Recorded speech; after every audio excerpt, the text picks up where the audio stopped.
Bismillahirrahmanirrahim. Assalamualaikum warahmatullahi wabarakatuh. Kita lanjutkan kisah perang Badar di bagian terakhir ini. Orang-orang musyrik Mekah melarikan diri dari kancah perang Badar dengan berpencar-pencar tak beraturan. Mereka lari terbirit-birit menuju ke berbagai lembah dan perkampungan, setelah itu menuju ke Mekah dengan kepala tertunduk lesu karena perasaan malu. Mereka tidak tahu bagaimana cara untuk masuk ke Mekah. Ibnu Ishaq menuturkan bahwa orang yang pertama kali menyampaikan kabar di Mekah tentang kekalahan Quraisy adalah Al-Haisuman bin Abdullah Al-Huzai. Orang-orang Mekah bertanya kepadanya apa yang terjadi di sana kepada Al-Haisuman bin Abdullah Al-Huzai. Dia menjawab, Utbah bin Rabi'ah, Saibah bin Rabi'ah, Abdul Hakam bin Hisham, Umayyah bin Khalaf mati terbunuh. Dia masih menyebutkan beberapa nama pemimpin Quraisy yang lainnya. Tatkala dia menyebutkan nama-nama pemuka Quraisy itu, Safwan bin Umayyah yang hanya duduk di rumahnya berkata, demi Allah, jika dia memikirkan hal ini, maka bertanyalah kepadaku tentang dirinya. Lalu, apa yang bisa dilakukan Safwan bin Umayyah? Tanya mereka.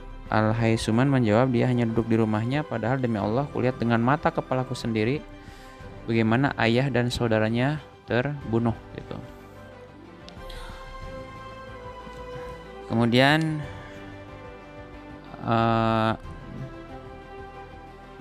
saking terpukulnya dengan kekalahan ini gitu kan, sampai-sampai penduduk Mekah tidak bisa menerima kekalahan ini, dalam artian memang mereka makin marah dengan kekalahan ini tentunya, dan bahkan sampai melarang untuk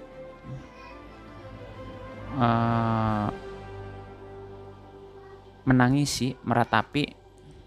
Jadi orang-orang Mekah ini dilarang untuk menangisi, meratapi kematian saudara-saudaranya di perang Badar, untuk menunjukkan bahwa orang-orang Mekah itu tidak lemah gitu kan. Jadi orang-orang Mekah itu siap menuntut balas dan masih tetap kuat gitu kan. Sementara di lain pihak, setelah di Madinah, setelah kemenangan yang nyata-nyata berada di tangan orang-orang Muslim, Rasulullah SAW mengirim 2 orang untuk menyampaikan kabar gembira kepada penduduk Madinah, karena kan Rasulullah seperti disampaikan di seri terdahulu bahwa tidak langsung pulang setelah perang itu, tapi menetap di jadi beristirahat dulu di Badar selama kurang lebih 3 hari. Sebelumnya Rasulullah tadi mengirim 2 orang untuk menyampaikan kabar gembira ke penduduk Madinah agar mereka ikut menikmati kegembiraan. 2 utusan ini Abdullah bin Rawahah yang bertugas menyampaikan kabar gembira ke penduduk di dataran tinggi Madinah, dan yang kedua adalah Zaid bin Harisah yang bertugas menyampaikan kabar gembira ke penduduk di dataran rendah. Sementara itu orang-orang Yahudi dan munafikin yang ada di Madinah sudah menyebarkan isu di kalangan penduduk Madinah tentang terbunuhnya Nabi Allah Rasulullah Muhammad SAW. Saat seorang munafik melihat Zaid bin Harisah yang datang dengan menunggang onta Rasulullah yang bernama Al-Qaswa, jadi nama onta Rasulullah itu namanya Al-Qaswa, maka dia berteriak, Muhammad telah terbunuh, itu adalah ontanya yang sudah kita kenal, dan itu Zaid yang tergagap tidak bisa berkata apa-apa karena kalah. Setelah 2 utusan ini benar-benar sudah tiba, orang-orang Muslim mengelilingi mereka dan mendengarkan dengan seksama kabar yang mereka bawa, sehingga mereka yakin benar tentang kemenangan pasukan Muslimin. Maka sontak ketika mendengar kabar kemenangan pasukan Muslimin, kegembiraan langsung merebak di mana-mana, dan seluruh penjuru Madinah bergetar karena suara takbir dan tahlil. Para pemuka orang-orang Muslim yang berada di Madinah segera pergi ke jalan menuju ke arah Badar, bersiap-siap untuk menyambut kedatangan Rasulullah SAW atas kemenangan ini. Usamah bin Zaid berkata, kami menerima kabar itu selagi kami sedang meratakan tanah di rumah Ruqayyah binti Rasulullah SAW yang menjadi istri Utsman bin Affan. karena beliau telah menyerahkan kepadaku perlindungan terhadap keamanan dirinya. Nah, kemudian setelah 3 hari berperang, akhirnya pasukan Rasulullah bergerak menuju Madinah. Sebelum meninggalkan kancah peperangan, terjadi silang pendapat tentang harta rampasan, gitu kan, antara anggota pasukan. Jadi ada yang melindungi Rasulullah, ada yang menyerang dan mengejar para musuh, yaitu pasukan Quraisy Mekah, dan ada juga yang mengambil harta rampasan, gitu kan. Di antara ketiga pihak ini saling mengklaim lah, gitu ya. Mereka yang berhasil mengumpulkan harta rampasan berkata, kamilah yang telah mengumpulkannya dan siapapun tidak boleh mengusiknya. Sedangkan mereka yang bertugas mengejar musuh menyahut, kalian tidak lebih berhak daripada kami. Kamilah yang sebenarnya telah mengumpulkan harta rampasan itu dan mengalahkan musuh, gitu kan. Sedangkan mereka yang bertugas menjaga Rasulullah berkata, kami khawatir musuh akan menyerang beliau, maka sejak awal kami melindungi beliau, gitu kan. Nah, tapi kemudian Rasulullah, Allah Subhanahu wa taala menurunkan wahyunya kepada Rasulullah di surat Al-Anfal ayat pertama tentang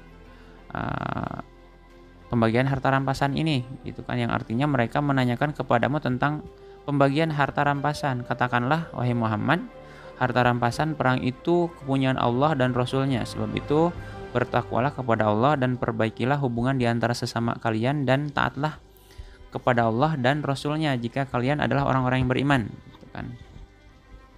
Akhirnya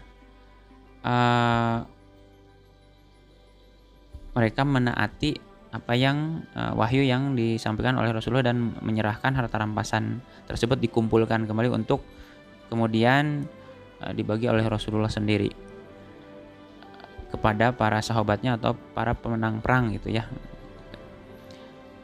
Kemudian sambil bergerak pulang ke Madinah,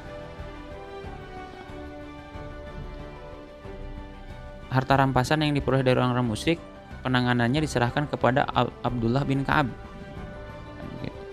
Setelah melewati celah Ash-Shafra, beliau menghentikan pasukan dan membagi harta rampasan di sana secara merata di antara orang-orang muslim setelah mengambil 1/5-nya. Jadi memang ada aturannya bahwa harta rampasan perang itu 1/5-nya itu adalah menjadi haknya Rasulullah sebagai panglima perang, dan biasanya Rasulullah juga tidak mengambil bagian untuk kepentingannya sendiri, tapi juga akhirnya dibagi untuk bersyiar atau berdakwah kembali, gitu kan. Kemudian sisanya dibagikan secara merata kepada para pejuang muslim. Setibanya di Ash-Shafra, An-Nadir bin Al-Haris diperintahkan untuk dibunuh. Jadi di Shafra ini, An-Nadir, salah satu pasukan kafir Quraisy yang ditawan, namanya An-Nadir bin Al-Haris, ini diperintahkan untuk dibunuh karena dia adalah pembawa bendera pasukan musyrikin dan dia termasuk pemuka Quraisy yang amat jahat, paling banyak memperdayai Islam dan menyiksa Rasulullah SAW. Akhirnya dipenggal oleh Ali bin Abi Thalib. Kemudian setibanya di Irkuz Zabiyah, Rasulullah juga memerintahkan untuk membunuh Uqbah bin Abu Mu'aid, gitu. Di bagian terdahulu bahwa disampaikan bahwa Irkuz maksudnya Uqbah bin Abu Mu'aid ini adalah seorang kafir Quraisy yang dahulu memang sangat bisa dibilang kejam pada Rasulullah, yang suka pernah melontarkan kotoran isi perut binatang yang sudah disembelih ke kepala Rasulullah saat sedang sholat, gitu. Jadi Uqbah ini dulu waktu di Mekah ketika Rasulullah SAW sedang sholat, itu ditimpakan oleh kotoran isi perut binatang yang sudah disembelih kepada kepala Rasulullah ketika sedang sholat. Dia pula yang menjerat leher beliau dengan mantelnya. Selagi dia hampir dibunuh, Abu Bakar menahannya tapi Rasulullah tetap memerintahkannya untuk membunuhnya.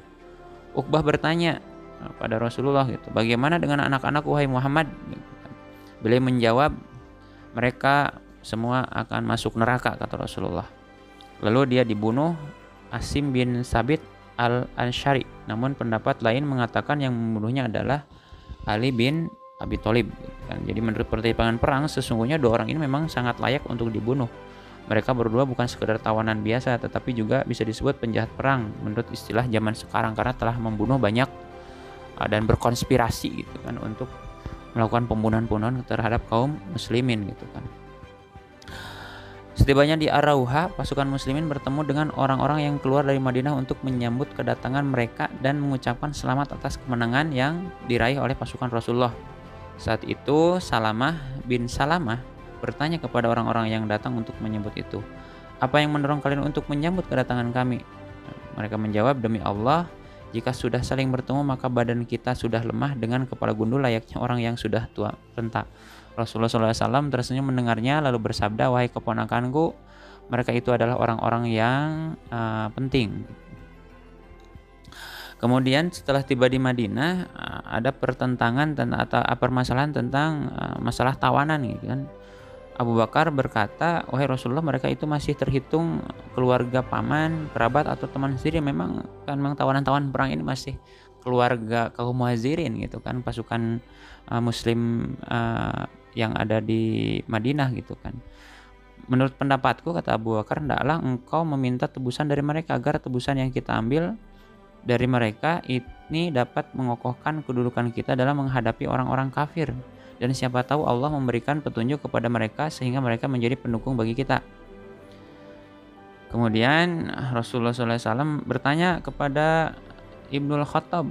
Umar menjawab, jadi, "Demi Allah, aku tidak sependapat dengan Abu Bakar. Menurutku serahkan aja si Fulan, ya salah satu nama gitu ya, ini kepadaku biar ku penggal lehernya. Serahkan Uqail bin Abu Talik kepada Ali bin Abi Thalib, biar dia penggal lehernya juga gitu. Serahkan Fulan kepada Hamzah, biar dia memenggal lehernya juga." Tapi akhirnya Rasulullah memilih untuk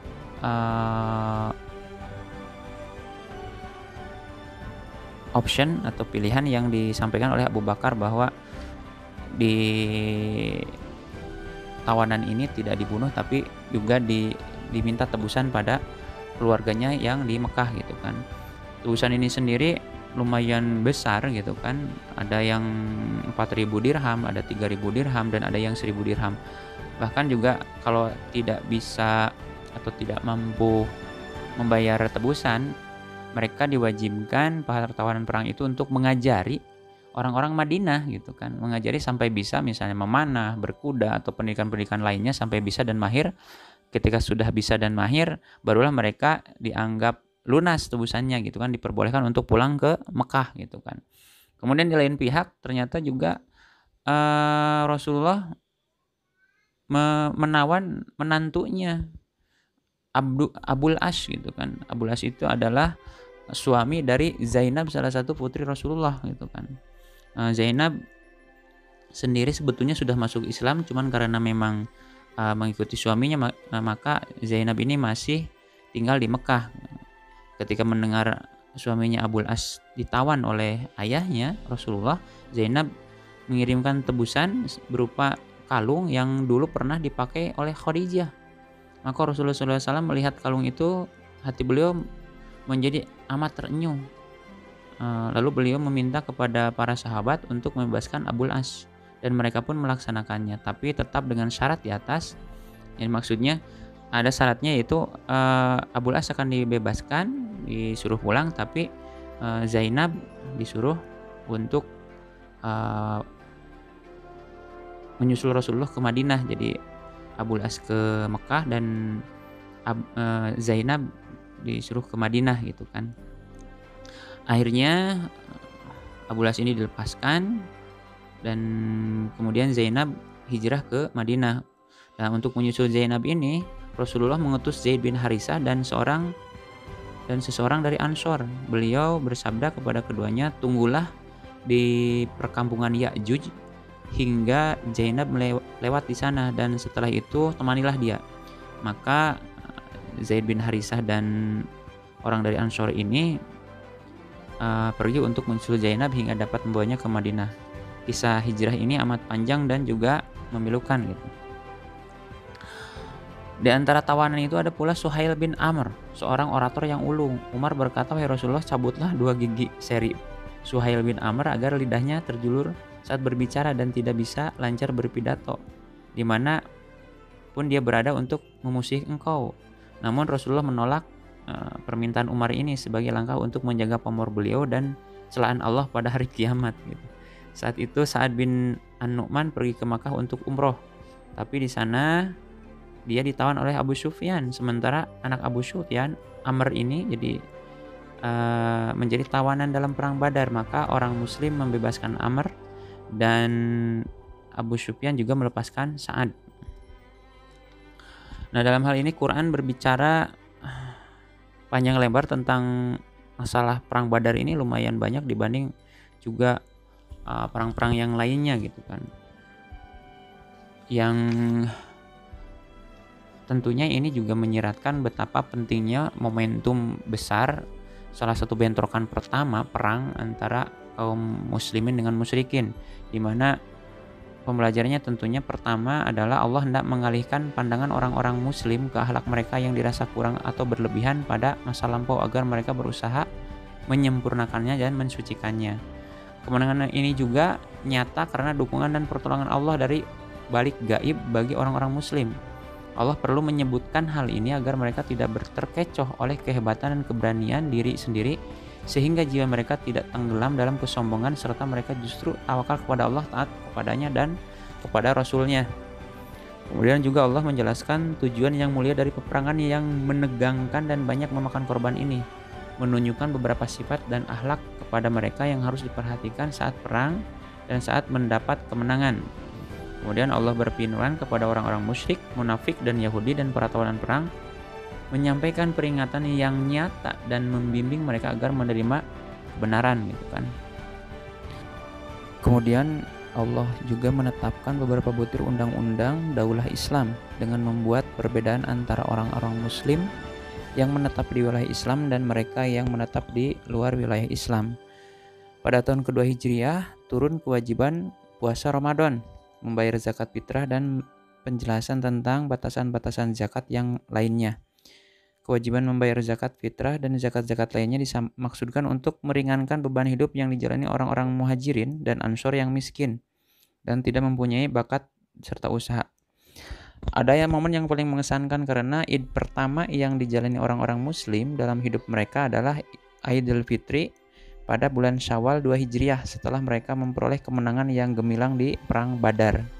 Betapa mengesankan Id yang penuh kebahagiaan ini setelah Allah menyematkan mahkota kemenangan dan keperkasaan kepada mereka.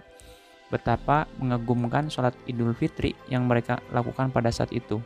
Setelah mereka keluar dari rumah dengan menyuarakan suara takbir, tahmid, dan tauhid.